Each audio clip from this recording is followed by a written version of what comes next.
बाद में स्टार्ट। ठीक है, नमस्ते बच्चों। तो आज काफ़ी दिन बाद मुलाकात हुई है। तो आज हम लोगों ने फिजिक्स का पहला चैप्टर पढ़ लिया था। तो आज हम लोग केमिस्ट्री का पहला चैप्टर पढ़ेंगे। ठीक है, केमिस्ट्री का जो आपका पहला चैप्टर है वो है रासायनिक अभिक्रिया और समीकरण। तो इस केमिस्ट्री के पहले चैप्टर पढ़ने से पहले कुछ बेसिक पॉइंट के बारे में जान लेते हैं कि केमिस्ट्री में जैसे जो आपकी रासायनिक अभिक्रिया है, जो अभिक्रियाएँ होती है जनरली अभिक्रियाएँ आपके यौगिक से मिलकर बनती है। यौगिक किससे मिलकर बन रहा है? हमारे अणु से मिलकर बन रहा है। अणु किससे मिलकर बन रहा है? परमाणु से मिलकर बन रहा है। ठीक है, तो कुछ पहले की पॉइंट को हम लोग आज हल्का फुल्का देख लेते हैं, फिर हम लोग अपना चैप्टर स्टार्ट करते हैं, जो कि हमारे लिए बहुत इंपॉर्टेंट है। ठीक है, चलिए जनरली आज हम लोग केमिस्ट्री के बारे में पढ़ेंगे आज से।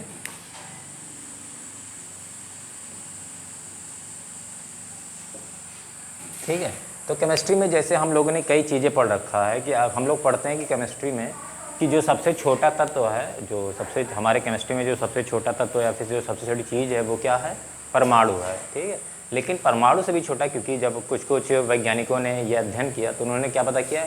यही पता किया कि परमाणु भी किसी चीज़ से मिलकर बना है, जिसे हम लोग मूल कण बोलते हैं, जैसे इलेक्ट्रॉन, प्रोटॉन और न्यूट्रॉन। ठीक है, तो जो सबसे छोटी इकाई जो मिली हमको सबको वो क्या मिली? मूल कण। जो सबसे छोटी इकाई मिली वो क्या है? मूल कण, जिसे क्या बोलते हैं? इलेक्ट्रॉन, प्रोटॉन और ये न्यूट्रॉन। ठीक है, इलेक्ट्रॉन को स्मॉल ही, उसके ऊपर निगेटिव, इससे इलेक्ट्रॉन को सिंबल को चेंज करते हैं। और प्रोटॉन के लिए P और प्लस में, ठीक है, और न्यूट्रॉन के लिए N। ये तीनों से हम लोग इंडिकेट करेंगे, इससे हम लोगों को पता चल जाएगी कि किसकी बात हो रही है, इलेक्ट्रॉन की बात हो रही है, प्रोटॉन की बात हो रही है या न्यूट्रॉन की बात हो रही है। ठीक है, इलेक्ट्रॉन देखिए, अब कुछ इसी में थोड़ा थोड़ा करके इसी में जानकारी लेते चलते हैं। ठीक है, अब यहाँ पर पहला हम लोगों ने तत्व उठाया इलेक्ट्रॉन। ये किसका सिंबल है? ये सिंबल है इलेक्ट्रॉन का। ठीक है, ये देखो इलेक्ट्रॉन, ई से इलेक्ट्रॉन से हुआ, माइनस माइनस ये दर्शाता है कि इसके ऊपर जो आवेश है वो निगेटिव है। तो इसके ऊपर क्या? इसके ऊपर जो आवेश है वो क्या है भैया? निगेटिव है। तो इलेक्ट्रॉन का जो आवेश है वो कितना होता है? -1.6 × 10⁻⁻19 कूलाम। ठीक है, यहीं पर फिजिक्स का एक कॉन्सेप्ट पढ़ लेते हैं क्या, कि आवेश का जो मात्रक होता है वो क्या होता है? कूलाम होता है। कूलाम एक साइंटिस्ट है जिन्होंने आवेश के ऊपर अध्ययन किया था, इसलिए उन्हीं के आधार पर इनका नाम रखा गया है। ठीक है, तो इलेक्ट्रॉन का आवेश कितना होता है? -1.6 × 10⁻⁻19 कूलाम। अब बैठे रहोगे इसे। ठीक है, चलिए फिर इलेक्ट्रॉन का अगर द्रव्यमान की बात कर दिया जाए, इलेक्ट्रॉन के द्रव्यमान की बात कर दे तो इलेक्ट्रॉन का द्रव्यमान होता है 9.1 × 10⁻31 किलोग्राम। यहाँ से क्या पता चला कि जो द्रव्यमान का मात्रक क्या होता है? किलोग्राम होता है। द्रव्यमान एक तरह का भार ही होता है, समझ लीजिए। ठीक है, ठीक है, चलिए और फिर अब इसके बाद हम लोग प्रोटॉन के बारे में पढ़ लेते हैं थोड़ा सा। तो प्रोटॉन के बारे में हम लोगों ने पढ़ा, तो ये प्रोटॉन को P से और उसके ऊपर प्लस से इंडिकेट करते हैं। ठीक है, प्रोटॉन को P से प्लस क्या इंडिकेट करता है कि उसका जो आवेश है, जैसे इसके ऊपर माइनस था तो इसका आवेश माइनस में था। प्रोटॉन के ऊपर जो आवेश है, तो प्रोटॉन के ऊपर जो आवेश आएगा वो कैसा होगा? प्लस में होगा। तो प्रोटॉन के ऊपर जो आवेश आता है भैया वो कैसा है? प्लस में, और जो कि इलेक्ट्रॉन के आवेश के बराबर होता है 1.6 × 10⁻⁻19 कूलाम। ठीक है जनरली। चलिए इसके बाद न्यूट्रॉन देख लेते हैं। 0 और 1। ठीक है, न्यूट्रॉन में परमाणु क्रमांक 0 और इसका भार 1 होता है, अर्थात न्यूट्रॉन पर कोई आवेश नहीं होता। ये 0 वाली संख्या यही बताते हैं कि इसके ऊपर कोई आवेश नहीं है, बस न्यूट्रॉन का थोड़ा सा भार है। ठीक है, तो न्यूट्रॉन का जो इस पर हाँ न्यूट्रॉन कैसा होता है? ये एक उदासीन कण है। न्यूट्रॉन कैसा कण है भैया? एक उदासीन कण है। ठीक है, तो इस पॉइंट को सभी लोग नोट कर लीजिए।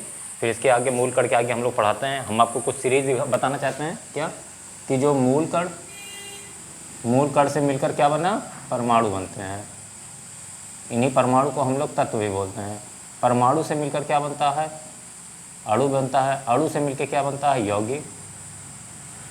और कुछ यौगिक को मिला लेते हैं तो हमारी सबका अभिक्रियाएं हो जाती हैं। ठीक है, तो हमको सबको क्या मिल जाती हैं? अभिक्रिया मिल जाती है। ये सीरीज दिख रही है सबको? तो इस सबको नोट कर लीजिए आप लोग। ठीक है, फिर आगे का भी हम पॉइंट नोट कराते हैं। Thank you.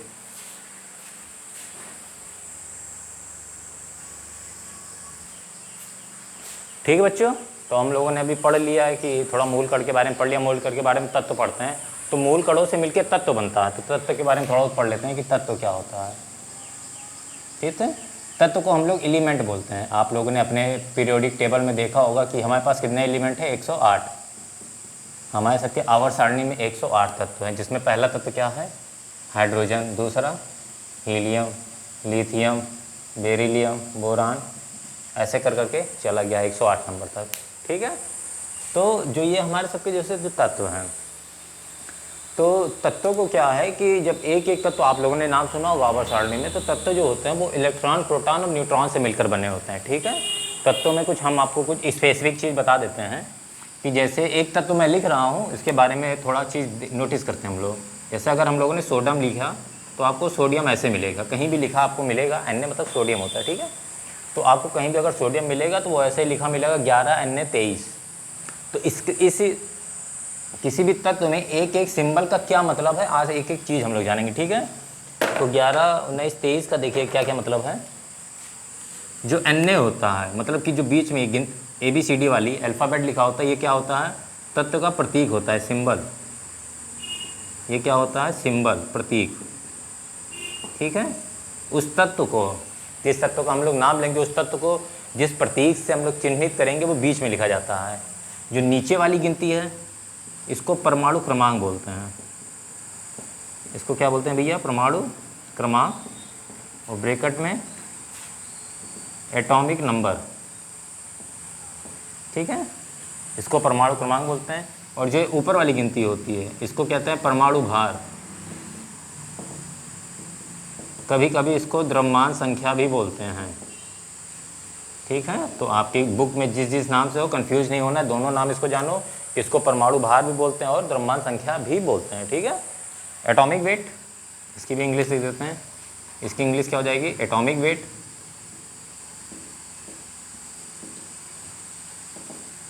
और इसकी इंग्लिश क्या हो जाएगी? Mass number. ठीक है, देखिए परमाणु क्रमांक को जनरली Z से प्रदर्शित करते हैं, परमाणु भार को A से प्रदर्शित करते हैं।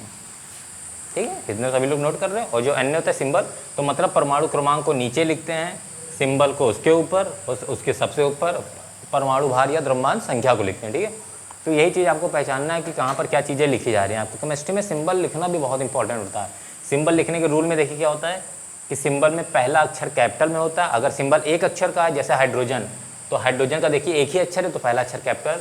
बट हीलियम में देखिए तो 2 अक्षर से मिलकर बना है हीलियम, तो पहला अक्षर कैपिटल में, दूसरा अक्षर स्मॉल में। ठीक है, तो इस चीज़ को नोट करिए सभी लोग। फिर इसके बाद कुछ पॉइंट को हम बताते हैं क्या कि जो देखिए जो परमाणु क्रमांक होता है, आप देखिए Z, परमाणु क्रमांक मतलब Z, यही परमाणु क्रमांक जो नीचे वाली गिनती होती है, इसी को क्या बोलते हैं? कुछ पॉइंट को मैं नोट कराना चाहूँगा। इसी को बोलते हैं इलेक्ट्रॉनों की संख्या। मतलब कि अगर मैं पूछूं सोडियम में कितने इलेक्ट्रॉन हैं तो 11। सोडियम का परमाणु क्रमांक कितना है? 11। इलेक्ट्रॉन भी 11 होते हैं और परमाणु क्रमांक भी 11 होते हैं। किसी भी तत्व में जितने इलेक्ट्रॉन होते हैं उतने ही प्रोटॉन होते हैं, ये हमको मालूम होना चाहिए। तो ये इलेक्ट्रॉनों की संख्या है, तो यही किसकी संख्या हो जाएगी भैया? प्रोटॉनों की संख्या। ठीक है, किसी भी तत्व में इलेक्ट्रॉनों की जितनी संख्या है उतनी संख्या प्रोटॉनों की भी है। तो समझ में आ रहा है ये? तो परमाणु क्रमांक भी 11 होते हैं, इलेक्ट्रॉनों की संख्या भी 11 है और प्रोटॉनों की संख्या भी 11 ही हैं। ठीक है, अब यहाँ पर देखिए हमारे पास, देखिए मैंने क्या कहा, ये जो सोडियम तत्व है 3 तत्वों से मिलकर बना होता है, इलेक्ट्रॉन, प्रोटॉन, न्यूट्रॉन। इलेक्ट्रॉन तो हमें मिल गया कि 11 इलेक्ट्रॉन लगे इसको बनाने में, 11 प्रोटॉन लगे इसको बनाने में। अब ये है कि न्यूट्रॉन कितने लगे, तो न्यूट्रॉन निकालने का फार्मूला होता है N = A - Z। ये न्यूट्रॉन का फार्मूला है, N = A - Z, मतलब कि ऊपर वाली गिनती में से नीचे वाली गिनती क्या कर दो? माइनस कर दो, तो हमें क्या मिल जाएगा? न्यूट्रॉन मिल जाएगा। ऊपर वाली गिनती में से नीचे वाली गिनती माइनस कर दो तो हमें क्या मिल जाएगा? न्यूट्रॉन। तो अर्थात इसमें न्यूट्रॉनों की संख्या कितनी है? न्यूट्रॉनों की संख्या 23 - 11, 23 - 11, तो 23 - 11 बराबर 12। तो इसमें न्यूट्रॉन कितने मिले? 23 - 11 बराबर 12। ठीक है, तो आई थिंक आपको समझ में आ रहा होगा। ये सब चीज़ें एक एक पॉइंट करके नोट कर लीजिए, नोट कर लीजिए सभी लोग। चलिए,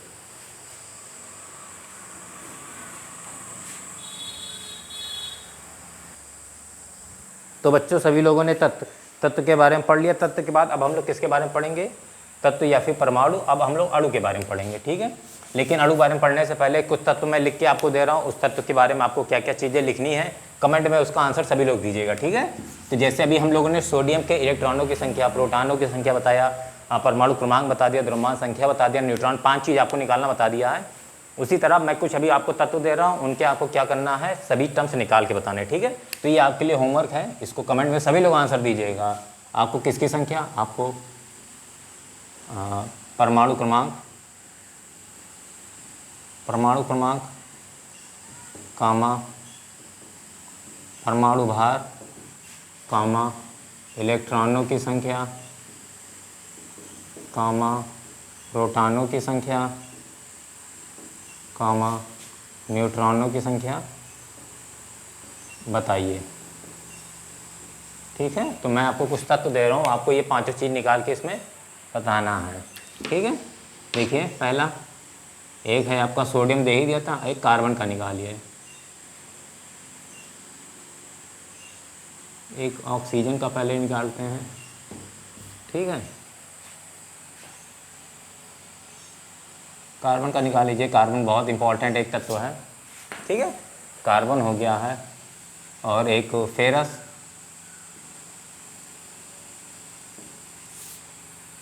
ठीक है, 3, और एक और दे देते हैं आपको हम, सिंपल सा क्लोरीन, बहुत फेमस, ठीक है, विद्युत ऋणात्मक तत्व, ठीक है। चलिए आगे आगे धीरे धीरे हम आपको बताते रहेंगे। तो ये चारों तत्वों का क्या करना है आपको, ये सभी चीज़ें निकाल के देना, और सभी का आंसर आपको कमेंट में लिखिएगा, ठीक है। जो चीज़ आपको ना समझ में आएगी उसको आप फिर बताइएगा, उसको हम फिर से एक बार आपको उसके ऊपर कोई वीडियो बना के आपको फिर से समझा देंगे, उसमें कोई दिक्कत नहीं है। बहुत बेसिक से चीज़ें बताते चल रहे हैं, आपको एक एक चीज़ समझना चाहना है, ठीक है। हर एक चीज़ समझ आएगा, कठिन नहीं है, हाई स्कूल कठिन नहीं है, बस ये है कि आपको एक सही तरीके से, सही गाइडलाइन से अपने बुक्स के जरिए पढ़िएगा, कोई भी बुक हो आपके पास, बुक पढ़िए, ठीक है। ये नहीं कि जैसे अभी कुछ बच्चे पूछ रहे थे हमसे कि सर कौन सी बुक ले, ऐसा कुछ नहीं है, ठीक है।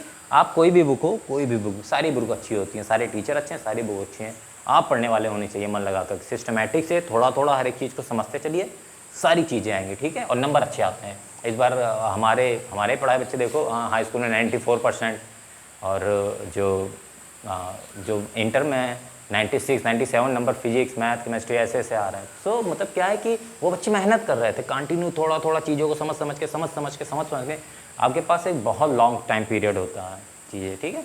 जैसे बहुत लॉन्ग टाइम पीरियड कैसे, एक साल, मतलब कोई भी चीज़ सिस्टमेटिक बैठाई जाती है, जो हमारी एजुकेशन सिस्टम है उसको टाइम के साथ सिस्टमेटिक बैठाया गया है कि आपको ऐसे ऐसे पढ़ना चाहिए। आपकी बुक में देखो लिखा होता है कि ये टॉपिक या फिर ये चैप्टर इतने लेक्चर में ख़त्म होना चाहिए, तो एक सिस्टमेटिक बैठाया जाता है। आप बैलेंस ऐसे नहीं बना के लेंगे तभी आपके लिए गड़बड़, ठीक है। तो इसलिए कोई उसमें दिक्कत नहीं है, आप इसको लगाइएगा। इसको लगाने के बाद अब हम लोग किसके, परमाणु के बारे में पढ़ते हैं। चलिए देखिए, परमाणु हो गया अब हमारा सबका, अब हम लोग बढ़ेंगे अणु के बारे में।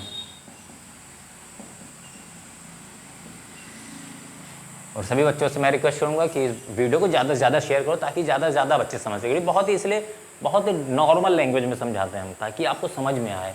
अभी बिल्कुल साइंस की भाषा बोल देंगे, समझ ही नहीं आ रहा क्या फ़ायदा इससे, ठीक है। चलिए अब मॉलिक्यूल्स के बारे में, देखो हल्का तिरछा भी हो गया इनक्लाइंड चलिए तो अब मॉलिक्यूल्स के बारे में पढ़ते हैं। अणु, अणु क्या होता है कि परमाणुओं से मिलकर बनता है, ठीक है। अणु मेनली 2 तरह से बन सकते हैं। अणु मेनली कितने तरह से बनते हैं भैया, 2 तरह से बनते हैं, ठीक है। या तो जब कब क्या हो, परमाणु कैसे हो, सेम परमाणु हो, या फिर अलग अलग परमाणु हो, ठीक है। जैसे अगर एग्जांपल के तौर पर हम लोग देखें तो हम लोगों ने 2 हाइड्रोजन लिया और जब इसको आपस में क्या किया, रिएक्शन कराया, तो हमें क्या मिला, H2 मिला। समझ में आ रहा है, 2 हाइड्रोजन लिया और जब हम लोगों ने आपस में रिएक्शन किया तो क्या मिला, H2 मिला। यही जब अलग अलग परमाणु हो जाए, जैसे हाइड्रोजन ले लो और ऑक्सीजन ले लो, हाइड्रोजन ले लो, ऑक्सीजन ले लो, जब हम लोगों ने इनको रिएक्शन मिलाया तो H2O बन गया। तो समझ में आ रहा है। तो सेम परमाणु हो सकते हैं या अणु पर अलग अलग परमाणु। तो हमारे जो अणु बनते हैं सेम परमाणु से तो सजातीय अणु, अलग अलग परमाणु है तो विजातीय अणु, ठीक है। अगर ये सेम परमाणु से बन जाते हैं तो इन्हें क्या बोलते हैं, सजातीय अणु। देखिए सजातीय मतलब सेम जाति के, सेम जात मतलब सेम ही कैटेगरी के, सेम वाले होने चाहिए। विजातीय मतलब अलग अलग, ऐसे अणु को क्या बोलते हैं, विजातीय अणु, ठीक है। ये केवल आपके बेसिक नॉलेज के लिए, तो इसको आप लोग करते रहिए, ठीक है। इसको नोट कर लीजिए सभी लोग, सिंपल सा। चलिए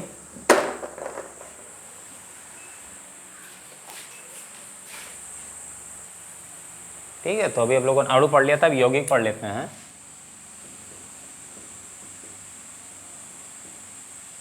यौगिक क्या होता है, 2 या 2 से ज़्यादा अणु जब मिल जाते हैं तो उन्हें यौगिक कहते हैं। ठीक है, 2 या 2 से ज़्यादा अणु जहाँ पर मिल जाए उन्हें यौगिक कहते हैं। जैसे एक अणु हम लोगों ने ले लिया हाइड्रोजन और एक अणु हम लोगों ने ले लिया ऑक्सीजन।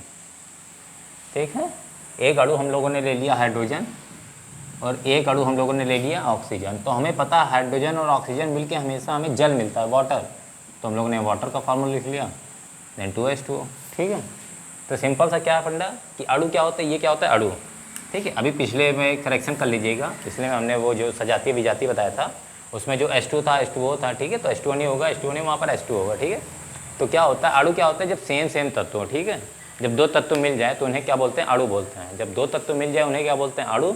और जब 2 अणु मिल जाए तो उन्हें क्या बोलते हैं, यौगिक। ठीक भैया, तो उसको वहाँ पर करेक्शन कर लीजिएगा सभी लोग। तो H2 + O2 = H2O। तो H2O क्या है, यहाँ पर अणु है। ठीक है, तो एक यही चीज़ आपको नोटिस करना है कि आपको क्या क्या चीज़ें अणु है, क्या क्या चीज़ें परमाणु है। आवाज़ आई थिंक सही आ रही होगी। ठीक है, अणु के बाद यौगिक के बाद क्या आता है कि आप सभी कुछ यौगिकों को मिलाते रहो।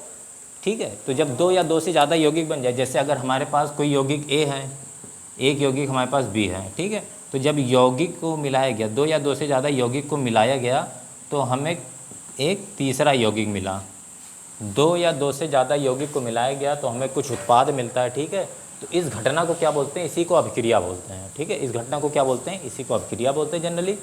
और देखिए, तो आपके जैसे जो पहला चैप्टर है वो है रासायनिक अपक्रिया और समीकरण। ठीक है, जो पहला चैप्टर है वो क्या है, रासायनिक अपक्रिया और समीकरण। मतलब कुछ रसायन वाली यौगिक हैं जिनको क्या किया गया, आपस में रिएक्ट कराया गया। रिएक्ट कराने के बाद जब उन्हें लिखा गया, उसमें क्या कराया गया, रिएक्ट कराया गया। ठीक है, तो रिएक्ट कराने के बाद उन्हें उस पर लिखा गया। तो इसको नोट कर लीजिए, एक जनरल सी लैंग्वेज थी। चलिए, तब तक हम आपको बताते हैं इसमें। चलिए, तो जब क्या होता है कि रासायनिक अपक्रिया उसमें रिएक्ट कराया गया, रिएक्ट कराने के बाद उसमें देखा गया, तो रासायनिक अपक्रिया आप सुन लीजिए क्या होता है। जब 2 या 2 से ज़्यादा यौगिक आपस में अपक्रिया करते हैं, 2 या 2 से ज़्यादा यौगिक आपस में अपक्रिया करते हैं तथा अपक्रिया करने के बाद क्या करते हैं, वो एक उत्पाद बना देते हैं। अपक्रिया करने के बाद क्या करते हैं, उत्पाद बना देते हैं। तो इस पूरी प्रक्रिया को क्या बोलते हैं, रासायनिक अपक्रिया। इस पूरी प्रक्रिया को रासायनिक अपक्रिया बोलते हैं। तथा इसी रासायनिक अपक्रिया को जब हम किसी नोटबुक में लिख लेते हैं, इसी रासायनिक अपक्रिया को जब हम किसी नोटबुक में या थियोरेटिकली लिखते हैं तो इसको क्या बोलते हैं, समीकरण। ठीक है, तो रासायनिक अपक्रिया समीकरण दोनों होती सेम चीज़ है, कोई अलग अलग नहीं, सेम चीज़ है। थोड़ा सा माइनर सा डिफरेंस है, क्या है कि अपक्रिया प्रैक्टिकली आपको दिखेगा कि ये देखिए अपक्रिया हो रही है। ठीक है, अपक्रिया क्या होता है, प्रैक्टिकली आपको दिखा। बट समीकरण आप उसी जो अपक्रिया प्रैक्टिकली हो रहा है उसी को आप क्या करते हैं, लिखते हैं। ठीक है, उसी को आप क्या कर रहे हैं, उसी को कॉपी में लिख रहे हैं कि भाई इसमें क्या हुआ, कितनी ऊर्जा उत्पन्न हुई, कितनी ऊर्जा लगी, कितना ताप था इसका, कितना दाब था, क्या इसमें कोई उत्प्रेरक का यूज किया गया, कौन सा अपकारक था, कौन सा अपकारक मिलाया गया, क्या उत्पाद बनाया, क्या घटनाएं हुई, कौन सी गैस निकल गई। तो कई चीज़ें होती रहती हैं, तो इसमें यही सब चीज़ें ध्यान देना होता है। ठीक है, चलिए, तो रासायनिक अपक्रिया जो हमारे सबके पार्ट 1 का नाम है, देखिए, तो हमारी केमिस्ट्री में जो चैप्टर 1 का नाम है वो क्या है, रासायनिक अपक्रिया और समीकरण। रासायनिक अपक्रिया और समीकरण। ठीक है, चलिए, तो रासायनिक अपक्रिया हम लोग देख लेते हैं। रासायनिक अपक्रिया बताया जनरली क्या कि जब 2 या 2 से ज़्यादा यौगिक आपस में क्रिया करके किसी निश्चित दाब या किसी निश्चित ताप पर आपस में क्रिया करते हैं तो हमें क्या मिलता है, उत्पाद मिलता है। तो इस पूरी घटना को क्या बोलते हैं, रासायनिक अपक्रिया। ठीक है, तो इस पूरी घटना को रासायनिक अपक्रिया बोलते हैं। इसकी नई डेफिनेशन हम आपको लिखवा सकते हैं कि जब 2 या 2 से अधिक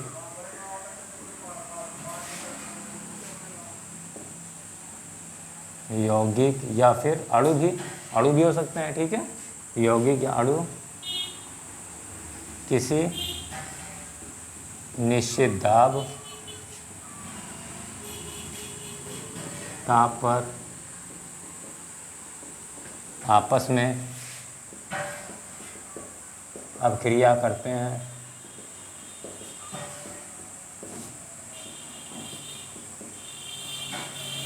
तथा उत्पाद उत्पन्न करते हैं तो इस घटना को या फिर इस प्रक्रिया को रासायनिक अपक्रिया कहते हैं। ठीक भैया, तो इस प्रक्रिया को क्या बोलते हैं? रासायनिक अपक्रिया कहते हैं।